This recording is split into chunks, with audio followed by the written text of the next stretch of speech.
একদিন একটি সিংহ গভীর ঘুমে ছিল। একটি ছোট ইঁদুর তার উপর দৌড়ে গেল।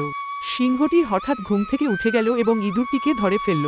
ইঁদুরটি সিংহের কাছে মিনতি করতে লাগল। দয়া করে আমাকে ছেড়ে দিন, আমি আপনাকে একদিন সাহায্য করতে পারবো।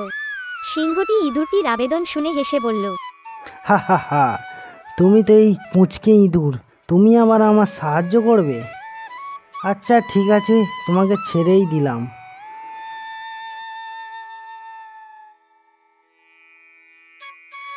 একদিন সিংহটি এক শিকারীর জালে আটকা পড়ল। সিংহটি মুক্তি পেতে অনেক চেষ্টা করল, কিন্তু কিছুই হলো না। সেই সময় ইঁদুরটি এসে সিংহকে দেখে বুঝতে পারল। ইঁদুরটি তৎক্ষণাৎ জালের উপর কামড়াতে লাগলো এবং দ্রুত সিংহটিকে মুক্ত করল। সিংহটি ইঁদুরটির সাহায্যের জন্য কৃতজ্ঞ হয়ে বলল, সত্যি তোমার জন্য আজকের আমি বাঁচতে পারলাম, আমার ছোট বন্ধু। আজকের থেকে আমরা দুজন বন্ধু। এভাবে সিংহ ও ইঁদুরের বন্ধুত্ব আরও গভীর হলো এবং তারা সুখে শান্তিতে বাস করল।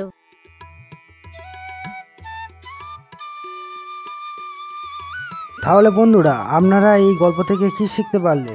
যে বন্ধুত্ব কোনো জাতপাত দেখে না, বন্ধুত্ব দেখে না শক্তি বা দুর্বল।